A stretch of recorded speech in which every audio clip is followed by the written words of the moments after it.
You're listening to the Options Insider Radio Network, the home of the Options Podcast. For more quality options programs, visit theoptionsinsider.com or search for Options Insider Radio Network in your podcast provider of choice. Listeners can also access all of our programming through our mobile app available in the iTunes and Google Play stores. Select programs are also available via live stream at mixlr.com/options-insider.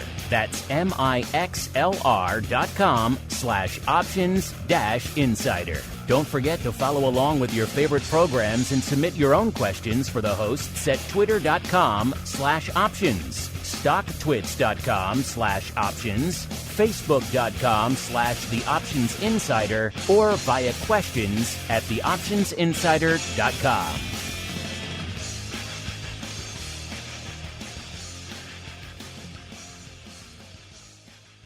This is the Options Industry Council's Wide World of Options. Before we start today's show, listeners should know that options involve risk and are not suitable for all investors. Individuals should not enter into an options transaction until they have read and understood the disclosure document, characteristics and risks of standardized options, available by visiting the OCC.com or by contacting your broker, any exchange on which options are traded, or the Options Clearing Corporation at 125 South Franklin Street, number 1200, Chicago, Illinois, 60606. The Options Industry Council is an industry resource provided by the Options Clearing Corporation, collectively OCC. Any strategies discussed are strictly for illustrative and educational purposes only and are not to be construed as an endorsement or solicitation to buy or sell securities. Commissions, fees, margins, interest, and taxes have not been included in any of the examples used in this show. These costs impact the outcome of all stock and options transactions. Consult your tax advisor about any potential consequences. OIC was created in 1992 to educate investors and their financial advisors about the benefits and risks of exchange-traded equity options, and the Wide World of Options radio show is one of several resources investors can utilize to learn more about options. Other resources OIC offers include webinars, articles, and self-guided options-related coursework. For more information, check out www.optionseducation.org. Now, here's your host, Mark Benzaquen.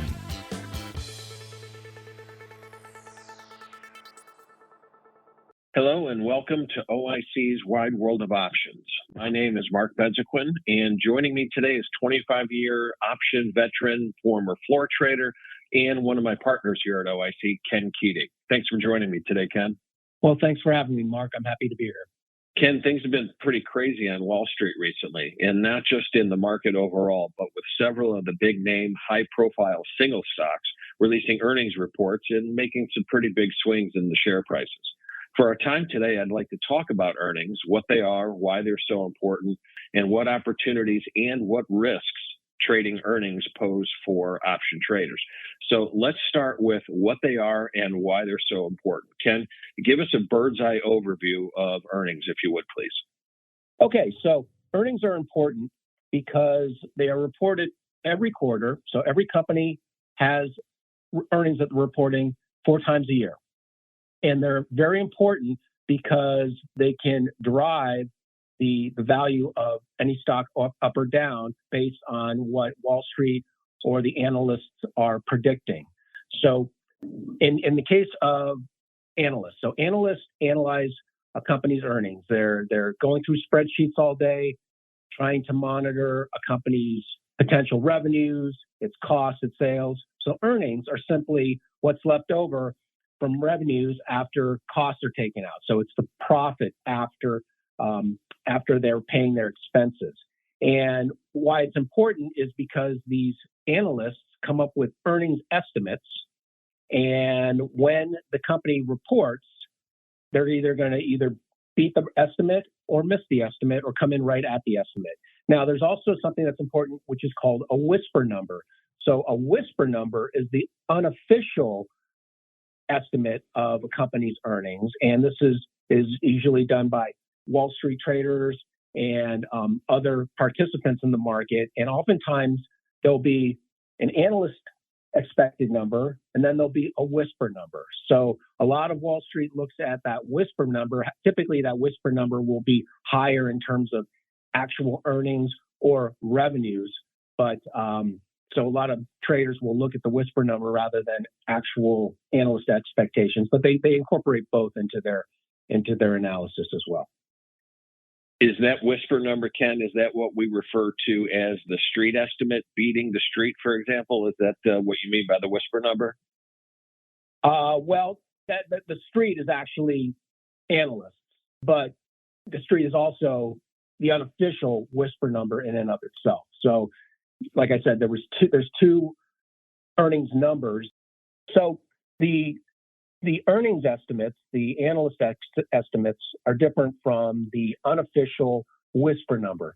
And oftentimes the whisper number is associated with the street estimate. So when a company beats the street, typically they would be talking about this whisper number that is different than, might be a little higher than the actual analyst expectations as well.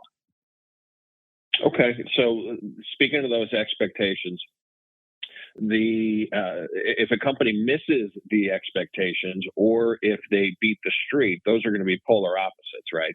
And assuming that a company either misses their expectations or they beat the street, if either of those situations happen, we might expect some pretty turbulent and volatile trading for the short term, right? That is correct. That is correct. So oftentimes, companies, obviously, investors are looking for companies to beat their revenue guidance, beat their earnings guidance, but sometimes they'll beat on what's called the top line and the bottom line. So the top line is what's considered revenues, and the bottom line is the actual earnings after they pay out their expenses.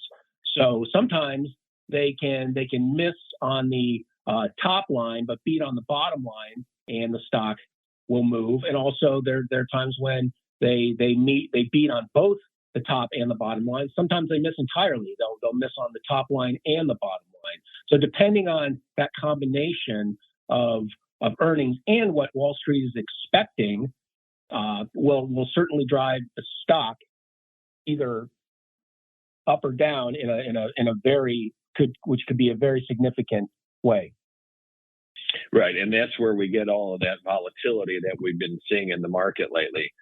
These companies either missing those expectations or beating the street, and we've seen very, very volatile stock trading and therefore options trading as well. And let's keep that. Let's keep that perspective from the options trader for a second. So in the days or weeks leading up to an earnings announcement, the market, as you had mentioned, has a certain expectation of what those earning results may be. And that goes hand in hand with something that you and I like to discuss a lot, options volatility and implied volatility specifically. So let's look at it from this earnings perspective. We've got a couple weeks to go until a company announces their earning or releases that earnings report. What can you tell me about those expectations and how they're reflected in the price of an option? Sure. So once again, options are forward-looking vehicles. So they're trying to anticipate how volatile stock will be between now and its expiration. So into an earnings event, which is a binary event that happens 4 times a year, it's very likely that the implied volatility or the expected move for a particular security may go up leading into an earnings event. So implied volatility is, I always tell people, is it's the most misunderstood but crucial aspect of trading options. And when you hear people on TV talk about implied volatility, all they're really talking about is the actual level of options prices. So in other words, when implied volatility is high, that equates to higher option prices. And when implied volatility is low, that equates to lower options prices. So typically going into an earnings event, which is an unknown number, this actual earnings number, traders are trying to position themselves and trying to forecast how much that stock will move between now and that earnings expiration. So Typically, implied volatility or option prices will rise into earnings, but it's not always the case. Sometimes implied volatility will rise into the expected the earnings announcement, and then maybe a few days before tail off if it gets too high. So it's a very fluid situation, but typically implied volatility does tend to go up into an earnings event. Okay, so now let's stay on that timeline. So we're going into the earnings event, and let's look at two scenarios. One in which the company misses those street estimates that we talked about, and another in which they beat the street. So let's start out with earnings and a company that misses those estimates. What might we see that next day when it comes to options pricing? So in that case, when let's just say a company misses the street estimate, so they completely disappointed the street. The street was expecting a number that ended up being a lot lower than what they were expecting. In that case, maybe let's say the options market was pricing in a 5% move, either up or down for the earnings announcement. And if they miss in a big way, it's very possible that that stock might move 10%. It might go down by 10%. If they really miss their earnings estimates, we would expect the stock to go down. And typically, after the event, when the news is out, implied volatilities typically go lower because what was once an unknown event now is known. But if the stock goes down enough, it's very possible that the implied volatility could actually go up. And I've seen this happen in many instances where the implied volatility does go up even higher after the earnings are announced. So, this vol crush or volatility crush that everybody talks about, well, typically that's what happens after an event. But if the stock makes a parabolic move either way, it's very possible that implied volatility might not come in as much as you expect. So, and that's if the stock makes a bigger move than was expected in the marketplace. Right. And implied volatility, as everybody knows or should know, is a statistical representation of standard deviation. And in statistics, there's this concept called revert to the mean or mean reversion. And with implied volatility, as Ken, as you had explained, it typically gets increased as we go into earnings. Once that unknown becomes known, there's this concept that the implied volatility reverts back to the mean where it was prior to this earnings.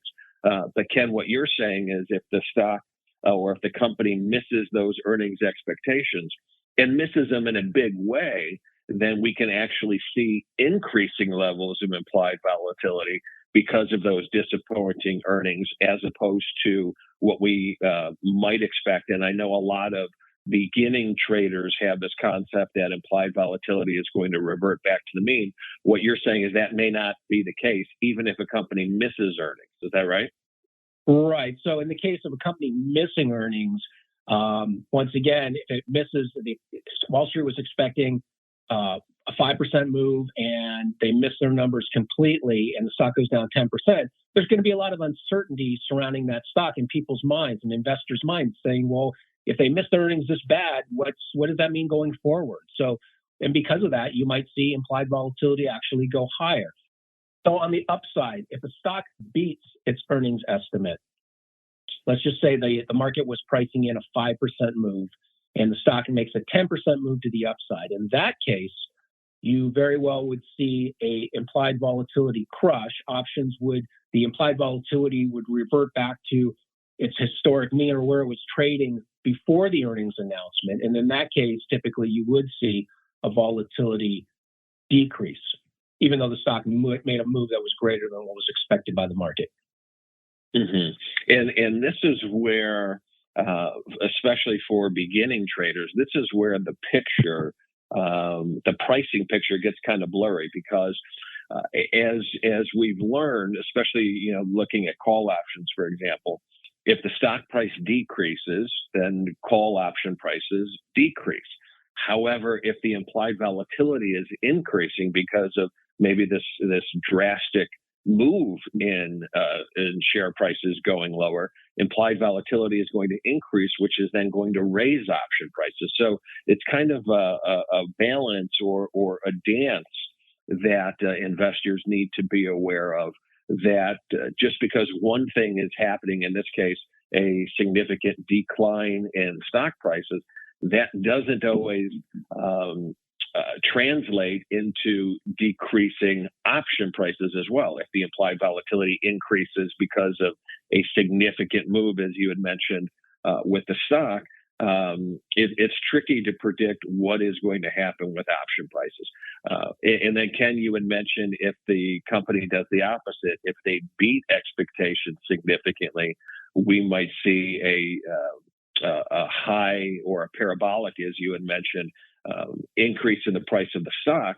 But at the same time, we might see a decline, that IV crush that you were referring to, that is going to decrease option prices. So, in some instances, the two pricing inputs, in this case, share price and implied volatility, sometimes they work hand in hand, sometimes they work against each other. So, definitely, an interesting dynamic that earnings season presents to option traders, and often a tremendous amount of opportunity to profit, but also in many, many cases, a tremendous amount of risk.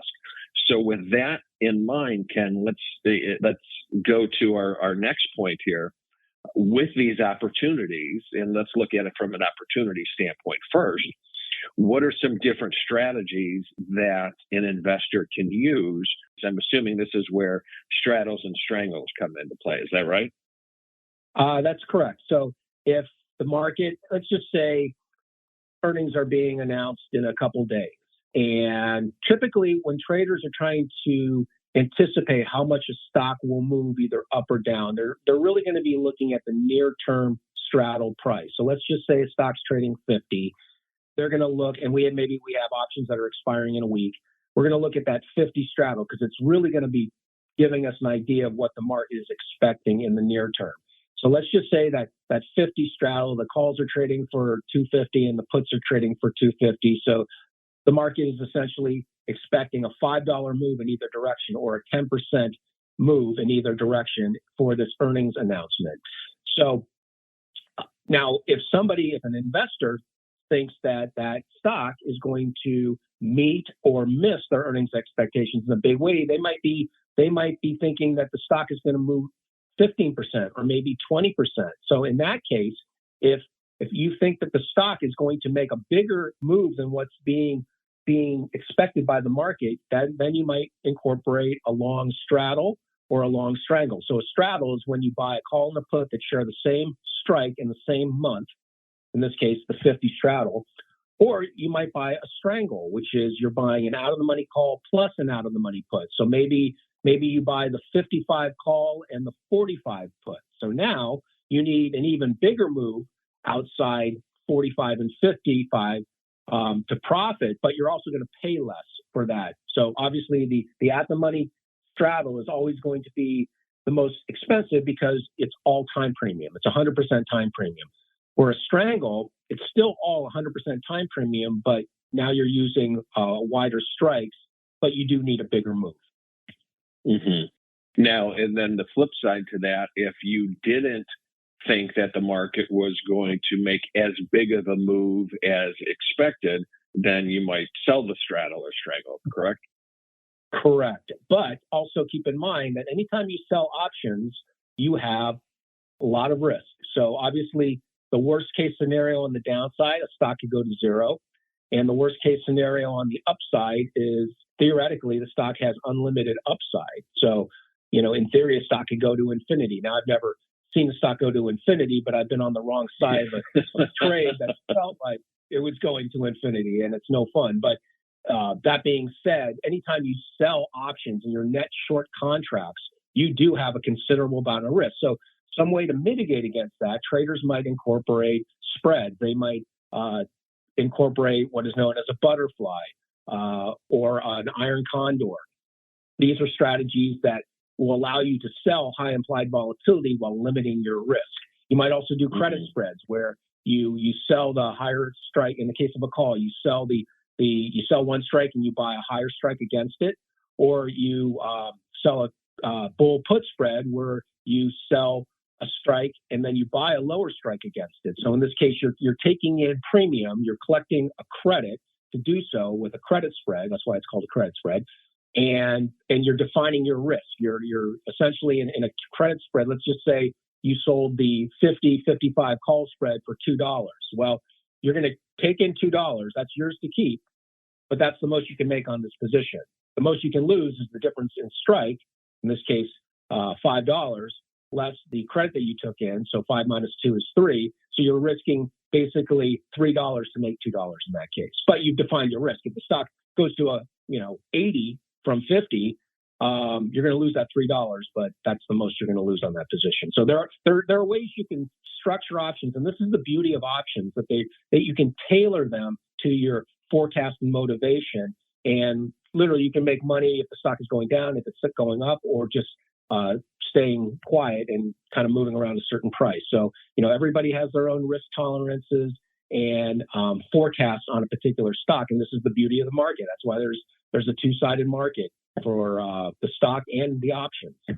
So, but once again, there are a lot of creative ways that you can structure a position that allows you to sell high implied volatility while mitigating your risk. Right, and you had mentioned the flexibility of options. One of the reasons that we certainly here at OIC and investors around the world love options so much is that flexibility. You can tailor a strategy to your market outlook, to your risk tolerances as well. And sticking with the risk tolerances, let's look at the earnings strategies from a different standpoint, not from an opportunity to profit standpoint, but let's look at the opposite, risk mitigation. One of my favorite things about options is that they can be employed specifically to mitigate any risk. And here with the earnings season, with earnings announcements, we don't really know what's going to happen. Sure, the street has expectations. The investor may have expectations. But if those expectations aren't met, the investor can face a pretty terrific or a significant amount of risk. So when it comes to earnings season, what strategies can an investor use to protect themselves from these parabolic moves that a stock might make? The first two that come to mind would be a protective put and paying for that put in the form of a collar. Are those two strategies that might help an investor protect themselves from these unknown earnings announcements? Absolutely. So in the case of a protective put, you own stock and you're going to buy a put to protect against a big loss to the downside. Now, granted, if the implied volatility for the options is high going to earnings, which typically it is, that put is going to be expensive in terms of implied volatility. So in the case of a put, if you own the put and you own stock, you still have unlimited upside because you participate on the upside with your stock, but you just need the stock to make a greater move than what the put was implying. So on the downside, you are once again protected. So if the stock makes a parabolic move to the downside, you're protected by that put.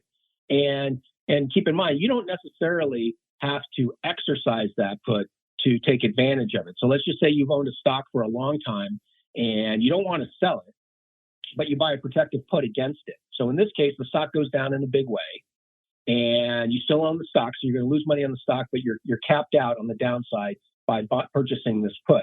You could actually sell that put into the open marketplace, take your profit that way. And, you've cushioned your loss on the stock. Maybe you take the proceeds from that put profit and buy additional shares or anything else. But, once again, you don't necessarily have to exercise that put to close the position.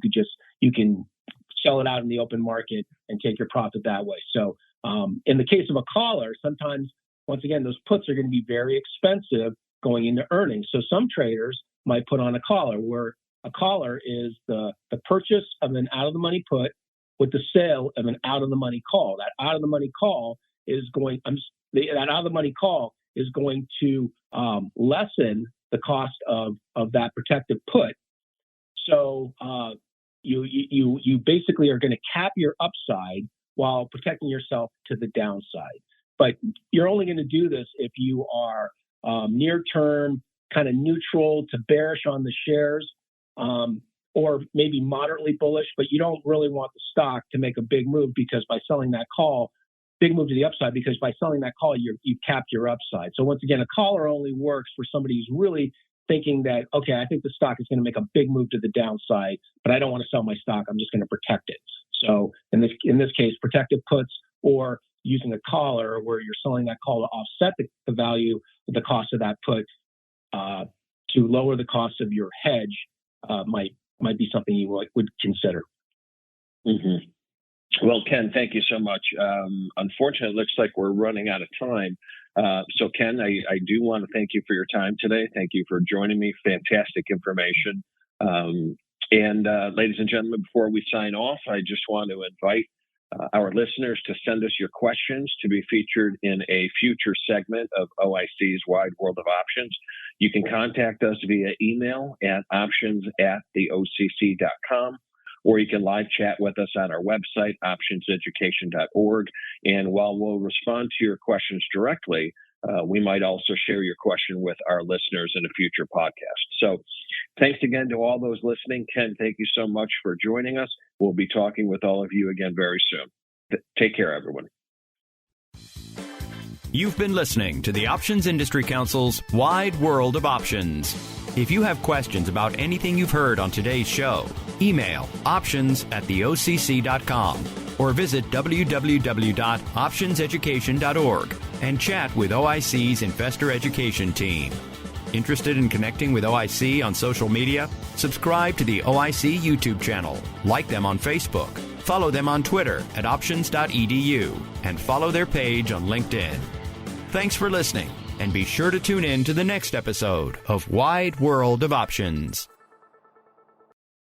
You're listening to the Options Insider Radio Network, the home of the Options Podcast. For more quality options programs, visit theoptionsinsider.com or search for Options Insider Radio Network in your podcast provider of choice. Listeners can also access all of our programming through our mobile app available in the iTunes and Google Play stores. Select programs are also available via live stream at mixlr.com/options-insider. That's mixlr.com/options-insider. Don't forget to follow along with your favorite programs and submit your own questions for the hosts at twitter.com/options, stocktwits.com/options, facebook.com/theoptionsinsider, or via questions@theoptionsinsider.com.